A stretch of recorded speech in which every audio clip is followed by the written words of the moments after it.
देखो कल हम लोग इसके आगे पढ़े थे, अब कल जो पढ़े थे उससे आगे हम लोग पढ़ेंगे, ठीक है। अनसॉल्व का क्वेश्चन कि निम्नलिखित सारणी में से माध्य ज्ञात कीजिए। निम्नलिखित सारणी से माध्य ज्ञात कीजिए। ये दिया है, वर्ग अंतराल दिया है और ये बारंबारता दिया है, ठीक है। तो माध्य ज्ञात करने के लिए पहले तो हमको कॉलम बनाना पड़ेगा ना। सॉल्यूशन कर, ये क्वेश्चन का ये कॉलम रहेगा, ठीक है। जब भी अगर सॉल्यूशन करेंगे तो क्या करेंगे कि कॉलम, 2 कॉलम और बढ़ेगा, ठीक है। कितना कॉलम बढ़ेगा? 2 कॉलम और बढ़ने वाला है। और वो 2 कॉलम कौन कौन से होगा?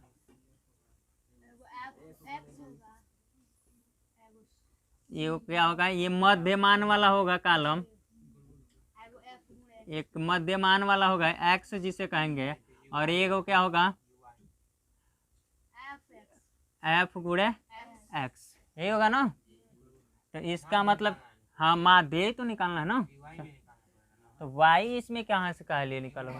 अरे तो वहां तो बंटन उंटन से होता है ना। तो यफ है, ये यफ है ना। इसको जोड़ोगे तो सिग्मा एफ हो जाएगा। और सिग्मा एफ का मान कितना? 12 8 20 20 40 और 10 50, ये 50 आएगा। पहले मध्यमान निकालो इसका, तो इन दोनों को जोड़ेंगे तो 250 होगा। और 250 का आधा 125। फिर ये जोड़ो तो 200 कितना हो जाएगा? 70। और 270 का आधा 135। कितना हो गया? 135। फिर आगे से आधा करोगे नहीं। अब देख लो कितना बढ़ रहा है, 10 बढ़ रहा है ना। तो अगला क्या हो जाएगा? 145। फिर इसके अगला क्या हो जाएगा? 155। और फिर इसके आगे कितना हो जाएगा? 165। ठीक। अब क्या हो जाएगा?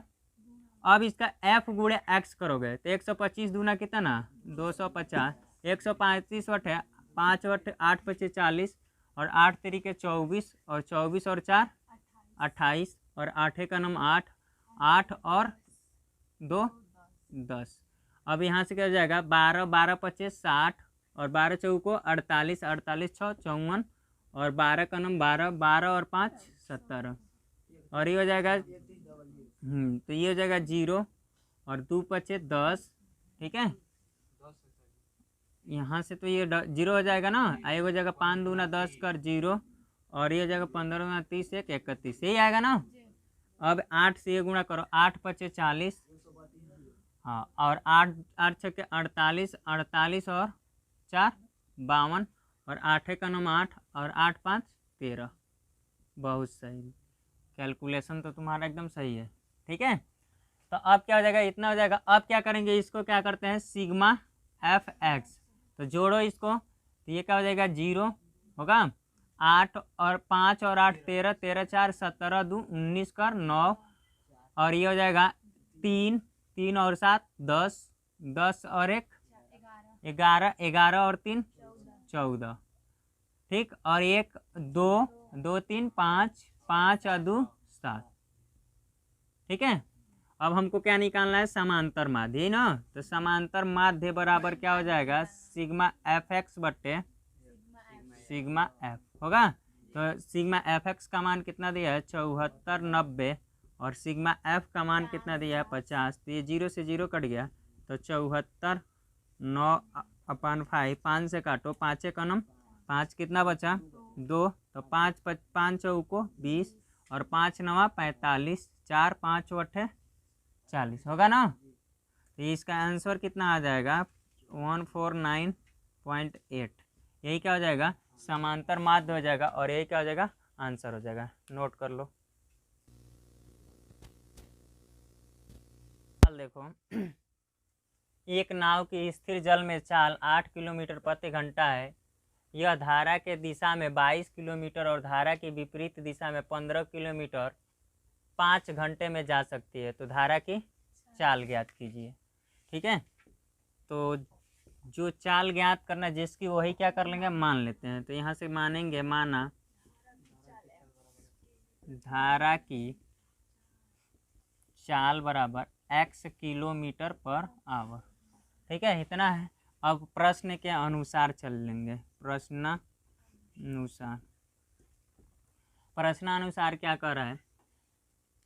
अच्छा, पहले इससे पहले लिख लो कि पहले की धारा के दिशा में, ठीक है, चाल। तो क्या हो जाएगा, धारा के दिशा में नाव की चाल। तो बतलाओ धारा के दिशा में नाव की चाल क्या हो जाएगा, स्थिर जल में जो नाव की चाल है वो और धारा की चाल दोनों क्या हो जाएगा, जुड़कर एक साथ जाएगा, होगा ना। तो स्थिर जल में नाव की चाल कितनी है 8 और धारा के चाल कितना x, तो ये अब इस चाल से जाने लगेगा उसकी दिशा में, ठीक है।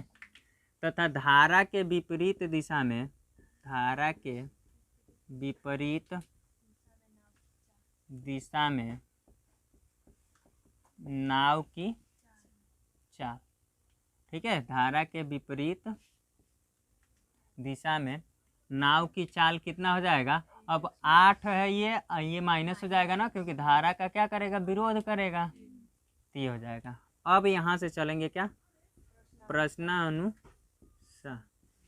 प्रश्न के अनुसार क्या होगा, इधर देखो ध्यान से, प्रश्नानुसार कि धारा के दिशा में 22 किलोमीटर जाने में तो समय बराबर क्या होता है, दूरी बटा 4।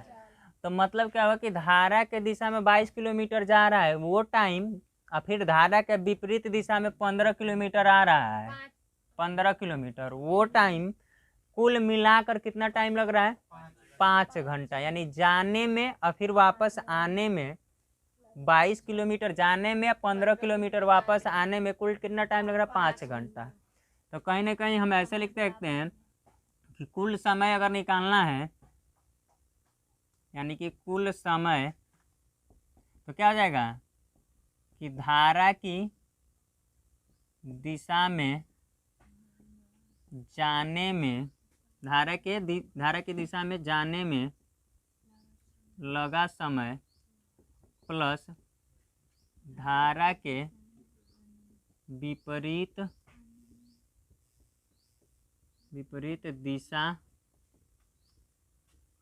में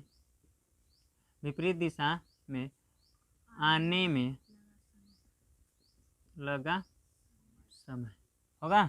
यानी कि धारा के विपरीत दिशा में आने में लगा समय और धारा के दिशा में जाने में लगा समय।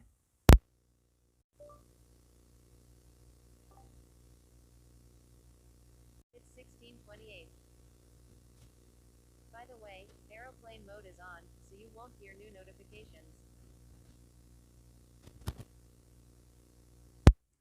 तो क्या हो जाएगा कि कुल समय कितना हो जाएगा, 5 घंटा दिया है, इधर देखो कुल समय कितना है 5 घंटा, और धारा के दिशा में लगा समय, तो धारा के दिशा में लगा समय 22, यानी दूरी बटा चाल, तो दूरी और चाल कितना हो जाएगा 8 + x, और प्लस धारा के विपरीत दिशा में कितना हो जाएगा 15 बटे 8 - x होगा।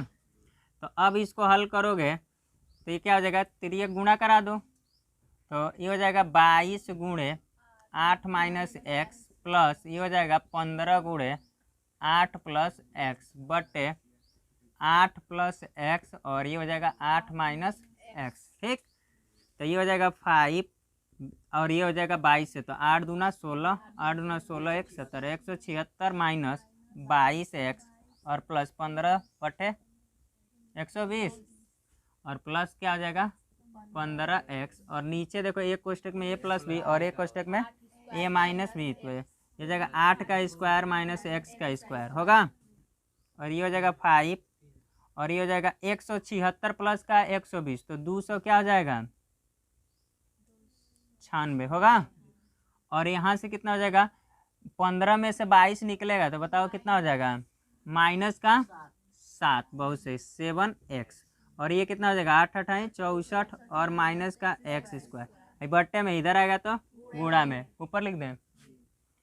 तो अब यहाँ से क्या हो जाएगा, ये 64 में 5 से गुणा करो तो 5 चौको 20 और 5 छक्के 30 और 2 32 होगा, और ये हो जाएगा माइनस का कितना 5x² बराबर कितना हो जाएगा, यहाँ से क्या गया 296 - 7x, ठीक है।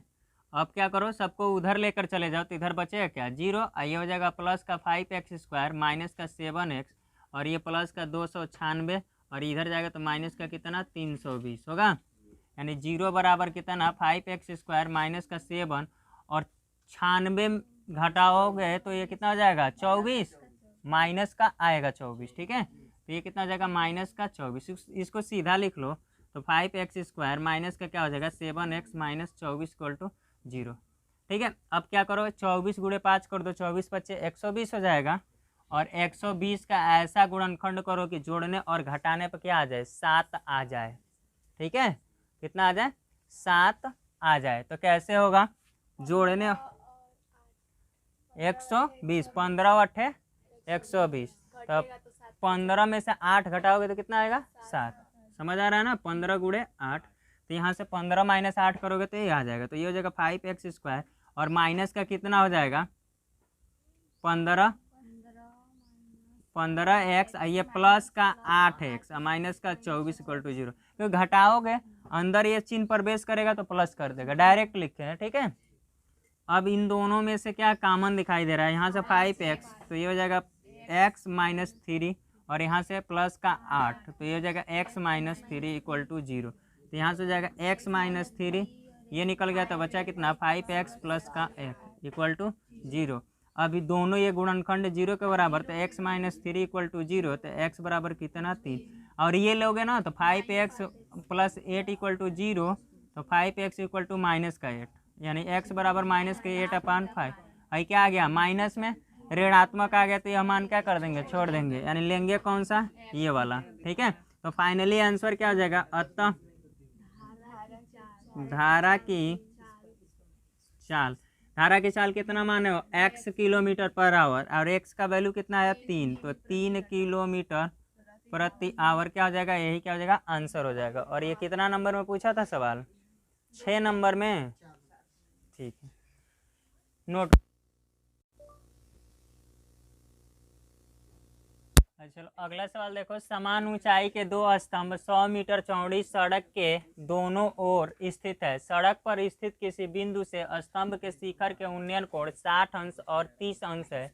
स्तंभों के बीच बिंदु की स्थिति तथा प्रत्येक स्तंभ की ऊंचाई ज्ञात कीजिए। क्वेश्चन पढ़ने से समझ आ गया होगा कि करना क्या है। ठीक है, तो अब देखो क्या है जो पहले दिया है, मान लो कि ये सड़क है कोई। ठीक है, ए और बी क्या है सड़क है और इसके बीच दूरी कितनी है 100 मीटर। जो इसके बीच की दूरी है कितनी मीटर है 100 मीटर। अब मान लेते हैं कि इस पर भी कोई स्तंभ है एक खड़ा है। ठीक है, ये ए बी हो गया, तो मान लेते हैं सी है और इस सिरे पर भी कोई स्तंभ है। ठीक है, कोई मान लेते हैं क्या है डी है। ठीक है, और सड़क का कोई बिंदु मान लेते हैं यहाँ ई है, क्या है ई है। ठीक है, तो अब क्या कर रहा है ना कि पहले मकान से इस बिंदु को देख रहे हैं, मतलब कि यहीं इस बिंदु से इसके शिखर को देख रहे हैं। ठीक है, और फिर इसी बिंदु से अब इसके शिखर को देख रहे हैं। ठीक है, तो क्रमशः कोण कितना बनना है, एक का 60 बनना है तो दूसरे का कितना बनना है 30 अंश बनना है। तो कहा है कि तब मकानों की ऊंचाई ज्ञात करो कि मकानों की ऊंचाई क्या होगी। तो मान लेते हैं सबसे पहले कि माना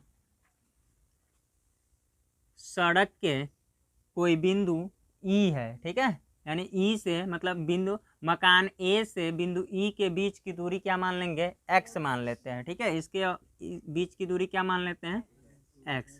ठीक है, तो माना मकान एसी से सड़क के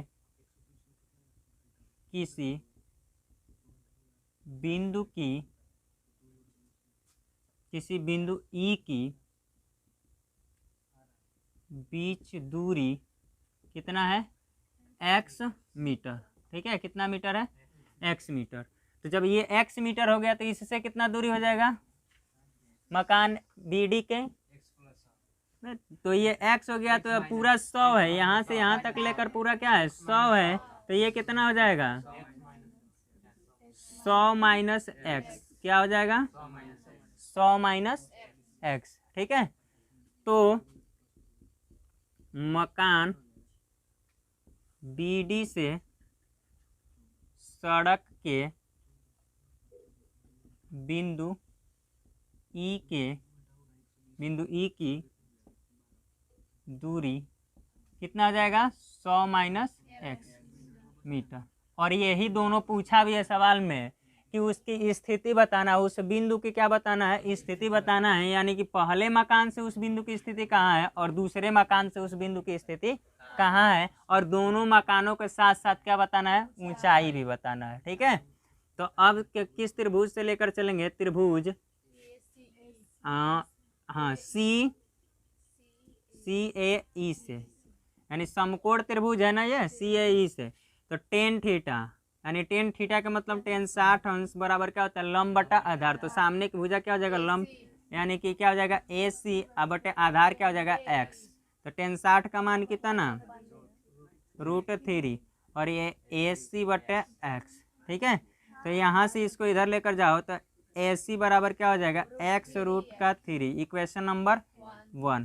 ठीक है, अब किससे लेकर चले, त्रिभुज, अब यहाँ से तथा त्रिभुज डी बी ई से। ठीक है, समकोण त्रिभुज डी ई बी से। तो फिर अब यहाँ से क्या हो जाएगा, टेन 30 अंश, और टेन 30 बराबर लंब बटा आधार। लंब क्या है बी डी, और आधार कितना है 100 माइनस एक्स। तो टेन 30 का मान कितना, नीचे दिखाई दे रहा है, नहीं दिखाई दे रहा है भाई, दिखाई दे रहा है। तो अब यहाँ से क्या हो जाएगा 1/√3, और ये क्या हो जाएगा बी डी अपान क्या हो जाएगा 100 माइनस एक्स। ठीक है, अब यहाँ से अगर ध्यान से देखो तो अब ये क्या हो जाएगा, इसको तिर्यक गुणा कराओ तो ये हो जाएगा 100 माइनस एक्स बराबर क्या हो जाएगा बी डी इंटू √3। ठीक है, तो अब क्या हो जाएगा, ये बी डी है, और कुछ तो दिया नहीं है, और कोई मान दिया है, समीकरण नंबर 2। ठीक है, अब क्या करेंगे, ए सी है, हाँ एक चीज दिया है क्या, कि समान ऊंचाई की दो स्तंभ, तो ऊंचाई समान दिया है, मकान की ऊंचाई समान दिया है। मतलब कि एक चीज पहले शुरू में ही दे दिया, क्या है, दिया क्या है कि ए सी बराबर बी डी। ठीक है, ये दिया है।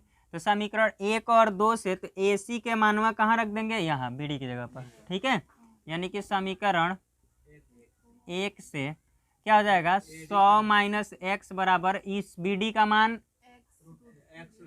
x√3 गुणे √3 है ये है, तो हो जाएगा 100 माइनस एक्स बराबर ये x गुणे √3 में √3 का होगा तो 3, यानी 3x, और उसको उधर लेकर जाओ तो 100 बराबर क्या हो जाएगा 3x प्लस का x, तो 100 बराबर कितना 4x। तो ये काट दो 25 से, तो x बराबर कितना 25 मीटर।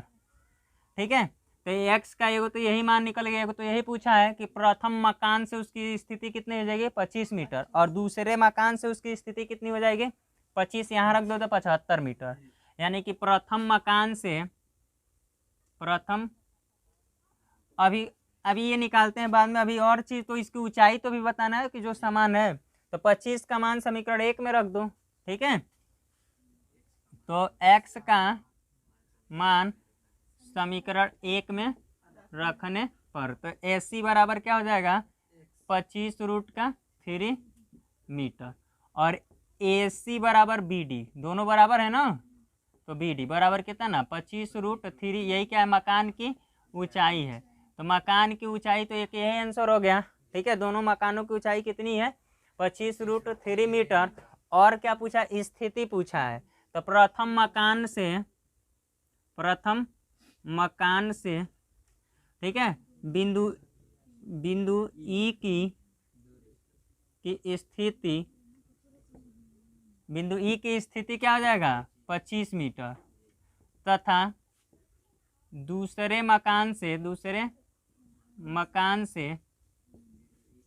बिंदु ई की स्थिति क्या हो जाएगा 100 माइनस एक्स करोगे, यहाँ एक्स का मान कितना है 25, तो घटाओगे तो कितना आ जाएगा 75 मीटर। यही क्या हो जाएगा आंसर हो जाएगा। समझ आया, नोट करो।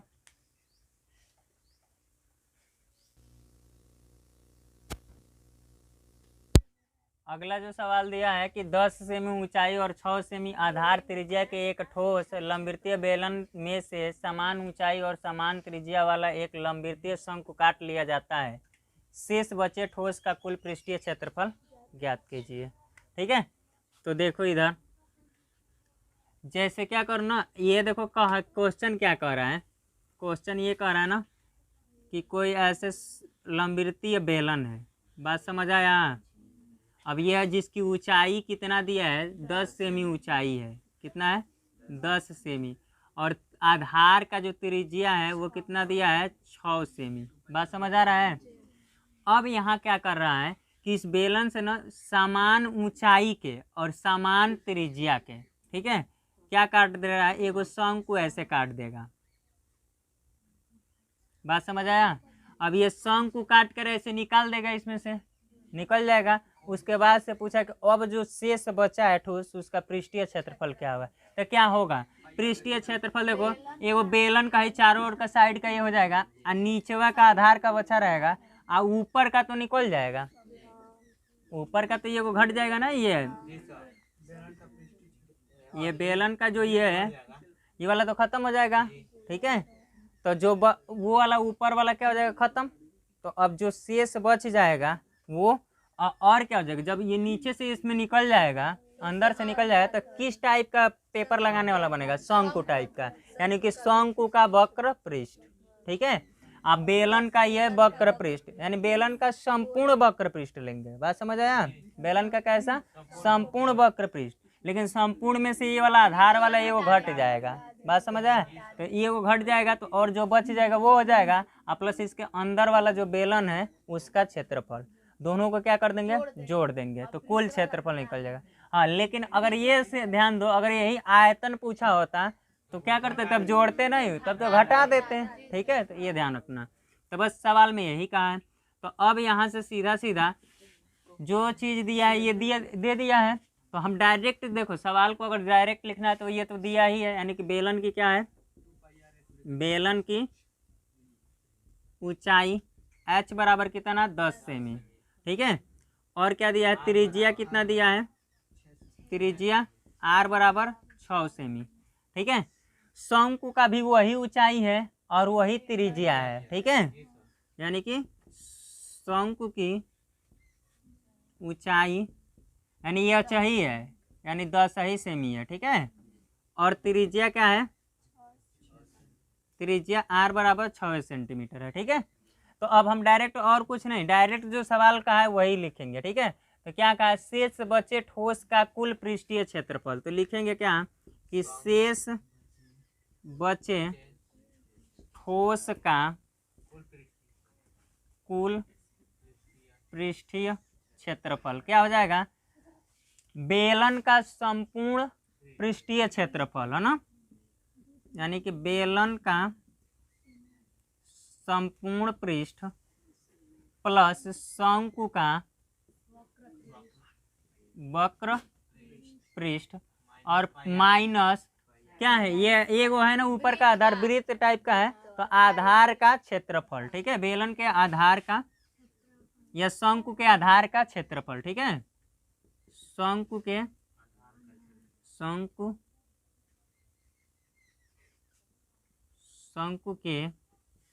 आधार का क्षेत्रफल। ठीक है, अब यहाँ से देखो बेलन का संपूर्ण पृष्ठीय क्षेत्रफल का सूत्र क्या होता है, 2 पाई r h प्लस r होता है ना, और शंकु का पाई r l यही होता है ना, और इसके बाद से शंकु यहाँ से माइनस क्या हो जाएगा आधार का, तो 2 पाई r स्क्वायर होता है ना, 2 पाई r तो परिधि होता है, तो पाई r स्क्वायर बोलो होगा। तो हमको बस खाली यल निकालना है, यल कैसे निकलेगा, ऊंचाई तो वही है।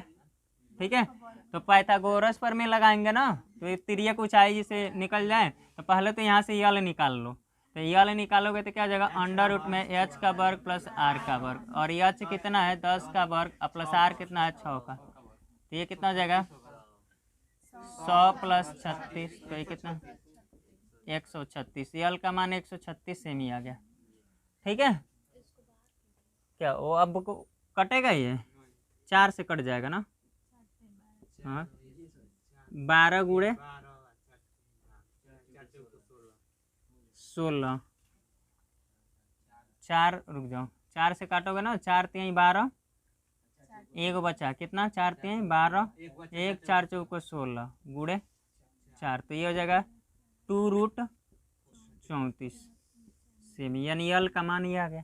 अब सबका मान मिल गया। अब इसमें रखो 2 अब पाई कामन ले लो, सब में से पहले पाई कामन ले लो, सब में पाई है ना 2 पाई आर यानी कि पाई आर कामन ले लो तो बचेगा क्या यहाँ 2 और ये हो जाएगा और ये 2h हो जाएगा ना, गुणा कर दो तो 2h प्लस कितना 2r होगा ना।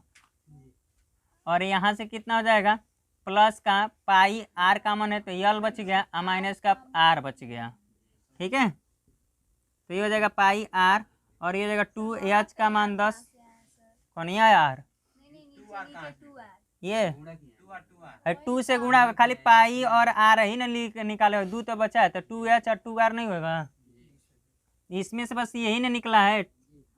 अब ये तो एक ही पद है तो अब ये हो जाएगा 10 और प्लस 2r आर का मान कितना 6 और प्लस यल का मान कितना 2√34 और माइनस आर का मान कितना 6 दिखाई दे रहा है नीचे।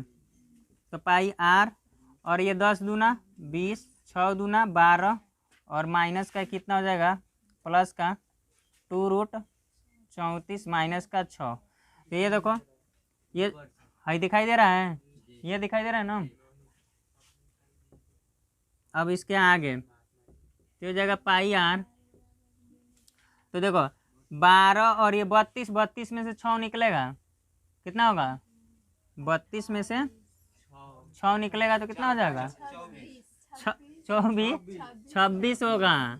घटाना भी अब सिखाना पड़ेगा ना। अब ये क्या हो जाएगा प्लस का 2√34 ठीक है।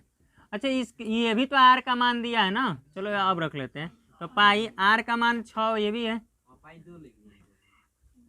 क्या हुआ कहाँ 2 पाई लिख दी ये आर है ना तो ये कितना हो जाएगा। अब इसका गुणा करोगे इसमें से 2 कामन ले लो बाहर तो पाई 6 और गुणे 2 तो ये बच गया क्या 13 प्लस का रूट का क्या 34 तो इसका मतलब 6 दूना 12 पाई और ये हो जाएगा 13 प्लस रूट का 34 क्या आएगा सेमी में है सब कि मीटर में है सेमी में है तो सेमी स्क्वायर आएगा क्यों क्योंकि ये क्षेत्रफल है तो यही क्या हो जाएगा आंसर हो जाएगा। ठीक है नोट कर लो। देखो अगला सवाल दिया है कि द्विघात समीकरण 2x² प्लस kx प्लस 3 = 0 के दोनों मूल वास्तविक और बराबर है तो k का मान ज्ञात कीजिए। ठीक है तो देखो जब मूल वास्तविक और बराबर होता है तो b² - 4ac बराबर क्या होता है 0 होता है ना। तो पहले तो ये ये क्वेश्चन को उतार लो और फिर तुलना कर लो ax² plus bx plus c बराबर 0 से तुलना करने पर तुलना करोगे तो a बराबर कितना 2 b बराबर क्या k और c बराबर कितना 3 और जब मूल बराबर हो तो क्या होता है b² - 4ac बराबर 0 तो b का मान कितना k का स्क्वायर माइनस 4 a का मान कितना 2 और c का मान 3 = 0 तो k² - 4 दूना 8 8 तरीके 24 = 0 तो k² बराबर 24 तो k बराबर अंडर रूट में कितना 24 तो ये हो जाएगा 4 छक्के 24 तो ये कितना 2√6 ठीक है k बराबर यानी प्लस माइनस क्या आ जाएगा k का मान आ जाएगा। ठीक है चलो देखो अगला सवाल दिया है कि द्विघात समीकरण 2x² - 5x + 3 = 0 को हल कीजिए। तो बस द्विघात समीकरण को अगर हल करना है तो क्या करेंगे 2x² - का 5x प्लस का 3 = 0 इसका क्या करेंगे गुणा करेंगे इसमें तो 2 तिहाई 6 का ऐसा गुणनखंड करो जोड़ने और घटाने पर 5 आ जाए तो 2 तिहाई 6 यानी 2 + 3 आ जाएगा ना।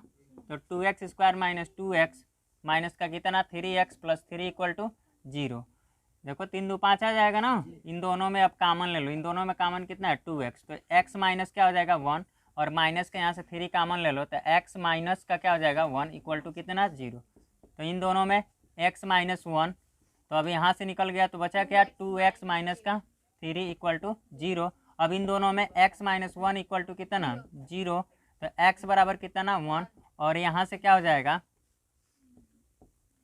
2x माइनस 3 इक्वल टू 0, तो 2x बराबर कितना 3, तो x बराबर कितना 3/2। अतः x बराबर कितना हो जाएगा 1 और 3/2, यही क्या हो जाएगा आंसर हो जाएगा। लिख लो।